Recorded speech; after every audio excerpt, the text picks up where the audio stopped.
There are several things that we need to do to secure our weave before we take it off of the frame, and firstly I'm going to show you how we secure this last thread.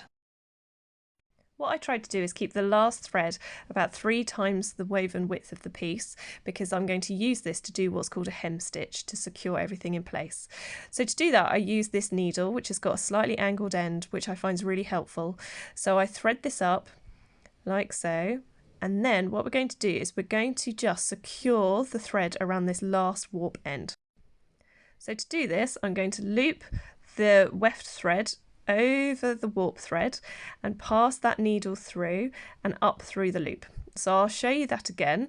So I'll just pull this backwards. So we're going to pass that needle underneath the warp thread with the weft thread that we've got and pass it up through the loop. And this just makes it a nice secure loop at the end. Then what we're going to do is we're going to use our needle and we're going to go under 2 of our warp threads. So we're going to pass it up and under, and then where we've got our weft threads going through here, where we've got this little gap, we are going to come underneath that first weft thread and pass it through that gap and give it a pull through. We are then going to repeat this. We're going to get our needle again and we're going to go underneath the next 2 warp threads, like so, and then we're going to pass that needle back up and through that gap just up above that last weft thread, and again pull it through. And as you can see, it's creating this nice loop across, securing everything in. So again, the next 2 warp ends, pass it through, get that gap in the weft thread, pop it up, and then pull that thread through. And we're going to continue this process all the way across until we've secured all of those threads in place.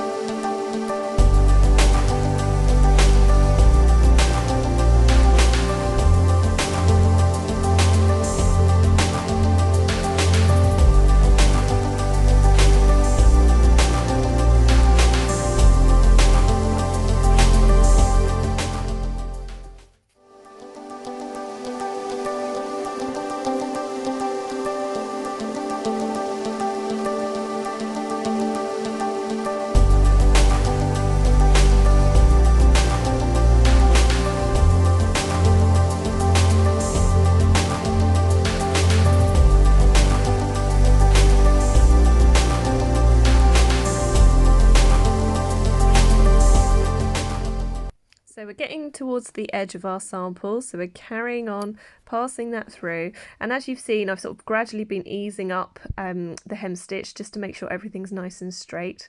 So for the final one we're going to pass it underneath those last 2 warp threads, and then we're just going to leave the thread that we've got left and we're going to sort that later. So we've now completed our first line of hem stitch and it's looking great. So we've done it on this one side, so now we need to rotate our weave round, and then we are going to lift these out of the way and we're going to look at what's happening under here. So we've still got our cardboard in place, so now we're ready to ease that out. So gradually we're going to pull that across and out of the way, as we don't need this anymore. This then gives us access to the weave here, where we're going to add in another line of hem stitch. So I don't have any leftover thread here, so what I'm going to do is add in a piece of thread to allow me to do the hem stitch. So this is going to be about 3 times the width of the woven length to make sure I've got enough, and we need to secure this onto this last thread.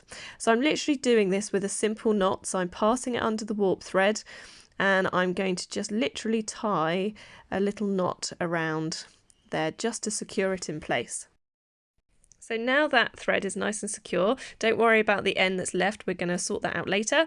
And here we're going to do the same process with the needle, where we're going to pass underneath 2 of the warp threads, and here instead I'm going to actually move up 2 of the weft threads rather than just 1, and take it out, because here I wanted to have something where it's a little bit more chunky, because I'm not actually going to see it, so it just means everything's really nice and secure on that bottom piece, and it's all going to be hidden anyway by the lovely tassels that we've put in above. But here, as I say, we're going to do the 2 weft threads rather than the 1. It just creates a slightly more chunky effect, which I didn't want on the top one. So here, the same process, we're going to take the needle, go underneath 2 of the warp threads, passing it up then through the second weft thread and gradually easing that thread across.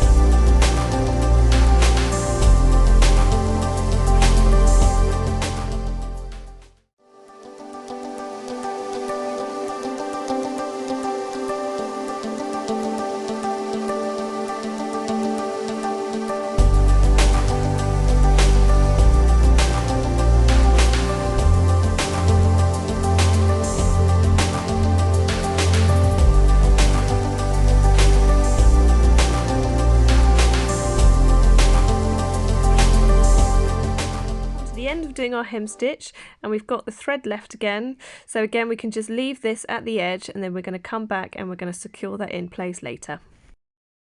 So now we've finished our hem stitch on the bottom of our weave and at the top, and everything's nice and secure. We're ready to take it off of our frame loom. So to do that, we've got our top bar and our bottom bar, which is secured with the nut and the bolt at the side here.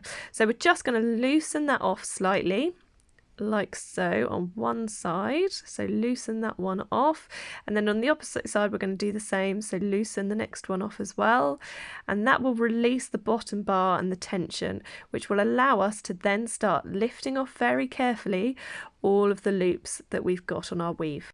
So we're working along, gradually lifting all of those off, and then once they've all come off and it's all still very secure because of our hem stitch, we're going to rotate this round, and we're going to do the same then on the top bar here.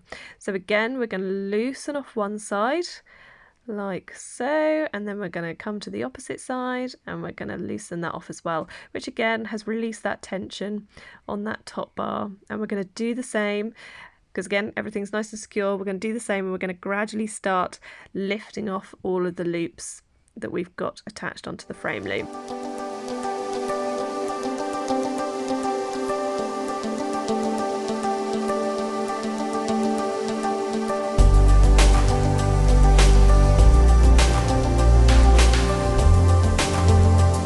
Taking off our final few loops here, and our weave has now come off of the frame loom, and we're just going to move that out of the way so we don't need that anymore.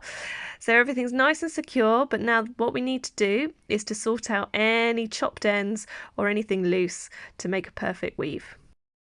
So to secure all of our loose threads that we've got, we're going to do a process called darning, which means that we're going to put all of these threads into our weave and not just cut them, because we could possibly create holes or ruin our weave if we did this. So the loops that I've got across the bottom here, I'm actually going to keep these exactly as they are, because I'm going to put in a stick at the end to mount my weave and to hold this in place. So all I'm going to do are all these long straggly ends here. So this first thread, you can see it's coming out onto the face of the weave, which we really don't want. So I'm going to thread the needle, and again I'm using the needle which has got the sort of the pointed end, or sort of the tilted end at the edge here, because that really helps get the sort of threads in the right place. So this first one, as I said, it's coming through on the face, but we want it to go onto the back, but we need to make sure it's going through in the right place. So here I'm just checking this thread is going over and under, so this one actually needs to pass over this warp thread and then through to the back. So I'm turning my weave over, pulling that thread through, and obviously you don't want to pull anything too tight because you don't want to sort of ruin everything in your tension. And what we're going to do again is use the needle, and we're going to look at passing the thread down, sort of following some of the warp threads here. So we're going to go underneath a weft thread, but really carefully because you don't want to push it through onto the surface. So we're taking that weft thread at the back, passing it through the first one and then through the second loop, and then slowly pulling that thread through, but as I say, doing it very carefully because you don't want to alter the tension. And then double check that it's not too tight. You can do this also by turning it around and just making sure it looks okay. And then once you know it's in the right place, you can then just get that end, and you can get a pair of scissors, and we're just going to cut that piece off as we don't want that anymore. So we've fixed our first one so we can get rid of that end that we don't need. Now we're taking our second one, which is on the back of the fabric, and again we're using our needle, threading it through, and we're going to do the same process. We are going to sort of pick a couple of threads of the weft threads that we can use to pass it up and through. And here again we're just taking the weft threads, passing our thread underneath, following the warp thread, and then again we can just snip this off. So there's no rule as to which threads you pass it up and under, but all you want to do is just to catch those threads in place. So you can sort of have a look and work out the best way of securing those threads and sort of finding out the correct path that needs to follow. So it can go up or down, doesn't matter. So here again with the blue, we're going to pass that down underneath a couple of weft threads following that warp thread. You just need to then have a look at all those loose threads on your weave. Some might be on the front, some might be on the back, and we're just going to continue securing all of these in until everyone is done. So now we've tidied up all of our threads and our weave is looking really lovely, it's looking really neat. But underneath all of these tassels, we have got hidden under here some loops, which are the loops which secured our weave onto our frame loom. So with these, some people leave them as they are because they are hidden under the tassels, but I'm also going to show you what you can do if you want to tidy these away, because I quite like the back of my weave to look as tidy as the front. So here, all I'm going to do is snip along all of these loops, like so, which creates then these loose ends.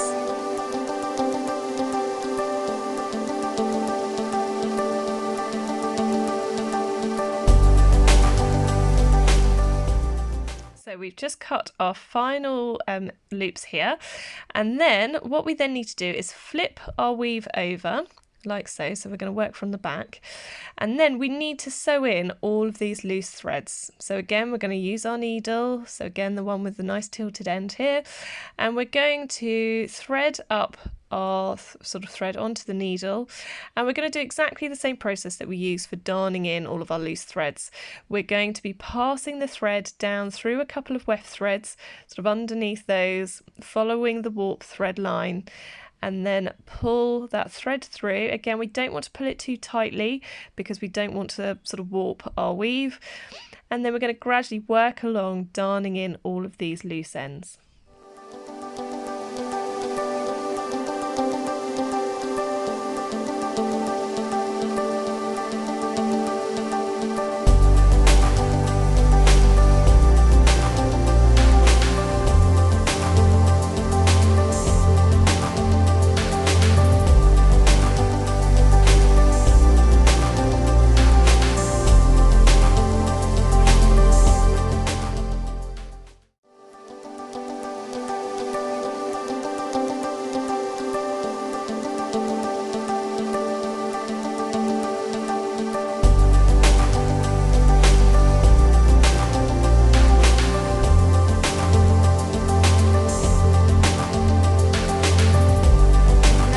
In all of those threads that we cut, and that's looking really lovely and neat. So now what we can do is take our scissors and we can chop off all of those sort of excess threads. So I tend to leave probably about 5mm at the bottom there, and then I gradually snip along, getting rid of all of this excess thread that we don't need.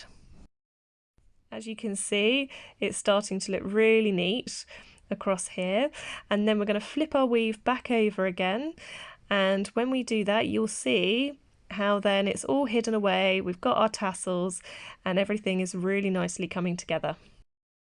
So the last thing that I do is with these top loops, I like to put in a stick, which then means I can actually sort of hang up my weave on a wall. So this stick is just one that I found in the woods on a local walk, but you don't have to use this. You can actually buy proper dowel. I quite like the sort of the rustic feel of just using a stick from the woods. And then gradually we're just going to guide the stick through the loops like so. but you of course may choose a different way to mount your weave. So this last thread, where we attach this onto our loom, it's not a loop, it's just 2 loose threads. So what I do is make sure that the tension sort of remains the same, and I just literally tie a knot. I do a double knot just to secure these last 2 threads in place, and tie that on and just snip off the excess. And then what you have is a beautifully mounted weave on a lovely stick ready to hang onto your wall. You can then enjoy your weave, and so can lots of others.